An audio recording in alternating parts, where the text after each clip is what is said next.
ఇప్పుడు సైబర్ నేరాలు రకరకాలు జరుగుతూనే ఉన్నాయి. సైబర్ నేరస్తులు ఏ విధంగా అందరినీ హరాస్ చేయాలన్న ఉద్దేశంతో పాటు రకరకాలు వాళ్ళు మెథడ్స్‌ని వాడుతుంటారు. దాంట్లో ఈ ఆడవాళ్ళకు సంబంధించిన సైబర్ నేరాలనేది ఎక్కువ జరుగుతున్నాయి. ఇది ఎలా విధంగా జరుగుతుందంటే, ఇప్పుడు ఉన్న సోషల్ మీడియా దాంట్లో ఇన్‌స్టాగ్రామ్ గానీ, ఫేస్‌బుక్ గానీ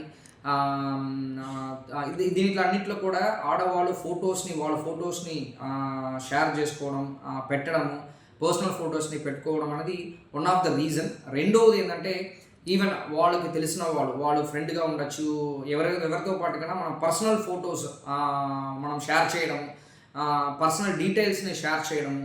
దీనివల్ల ఏమవుతాయంటే, ఫ్యూచర్‌లో అదే మీరు ఏ ఫోటోస్ తర్వాత మీరు డీటెయిల్స్‌ని షేర్ చేస్తారో దాన్నే పెట్టుకోండి. మీ ఫ్రెండ్స్ కూడా దాన్ని తప్పుగా వాడుకోవచ్చు. అదేవిధంగా సోషల్ మీడియాలో ఉన్న వాళ్ళు కూడా దాన్ని యాక్సెస్ తీసుకుని దాన్ని తప్పుగా వాడుకోవచ్చు. మళ్ళీ మీకు మెంటల్ హరాస్మెంట్ ఉంటాయి.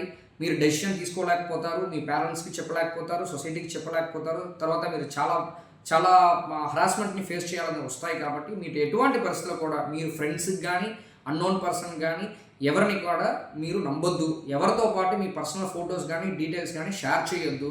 అదేవిధంగా ఫేస్‌బుక్‌లో కానీ, అదేవిధంగా మన ఇన్‌స్టాగ్రామ్‌లో కానీ ఆర్ ఎనీ సోషల్ మీడియాలో కానీ, టిండర్ కానీ ఏది దానికి కూడా మీకు అన్నోన్ ఫ్రెండ్ రిక్వెస్ట్ ఇస్తున్నప్పుడు యాక్సెప్ట్ చేయొద్దు. మీరు కూడా అన్నోన్ పర్సన్స్‌కి ఫ్రెండ్స్ రిక్వెస్ట్ పెట్టొద్దు. సో ఆల్ ప్రికాషనరీ మెషర్స్‌ని మీరు ఆడవాళ్ళు తీసుకోవాలి. ఒకవేళ మీకు ఎనీ ప్రాబ్లమ్స్ ఉందంటే మన గుంటూరు పోలీస్ తరపు నుంచి మీకు మన 112 నంబర్ ఎమర్జెన్సీ నంబర్ ఇవ్వడం జరిగింది. అదేవిధంగా 9746414641 అని చెప్పేసి మహిళా మీకోసం నంబర్ కూడా మీకు షేర్ చేయడం జరిగింది. దీన్ని మీరు వాడుకొని ఎటువంటి పరిస్థితి కూడా మీకు ఇష్యూ అవుతుందని మనకు తెలియపరచండి. అదేవిధంగా ప్రివెన్షన్ మెషర్స్ని మీరు బాగా తీసుకొని ఇలాంటి నేరాలలో లొంగిపోకుండా జాగ్రత్తగా మిమ్మల్ని చూసుకోవాలి. Thank you.